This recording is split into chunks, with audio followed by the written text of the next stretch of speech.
If it is the summer of 2009 and you are in a car with more bodies inside than the number of doors outside and Party in the USA comes on the radio, everyone sings along.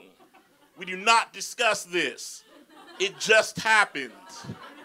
Even if the AC does not work and the sun is rummaging through your skin searching for something to claim and split open, or even if inside of this wet and rusting machine passed down through your family like a sickness, your hand brushes up against the hand you were too shy to pull onto the dance floor while some band squeezed one more encore out of the night, singing along to Party in the USA with the windows down is some non-negotiable shit. Even if you have to hit the cruise control on an empty highway to close your eyes and throw your head back on the high notes, no one pretends they don't know all the words. Like this song, this sweet and heavy meal did not arrive in the stomachs of kids like us pleading for a heaving escape into the dark of some night we will remember for when we are holding babies and craving nostalgia. Everyone sings every word, even Jason, who is so punk rock he bleeds on everything. So punk rock he is almost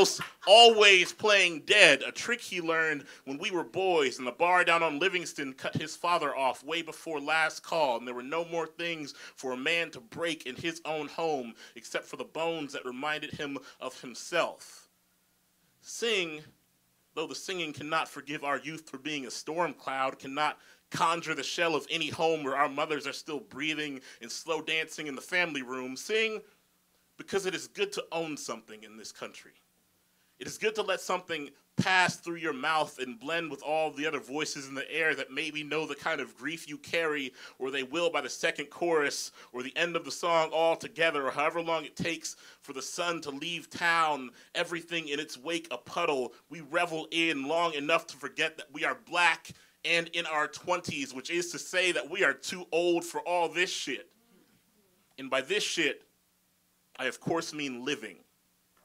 I of course mean that we have carried the lifeless bodies of enough younger brothers by now to know that we should unburden America by our dying on the side of a cracked road. Maybe this explains the silence that grows ripe in a car pulled over on I-70 at 2 a.m. with no one in sight but us and 4 police officers who mistook our lane-swerving joy for inebriation or worse, how we know there are ways to demand raised hands even after the party ends, and the night so gutted it can now be a casket with screams cutting through so loud, and we know to oblige everyone. After all, they're playing our song.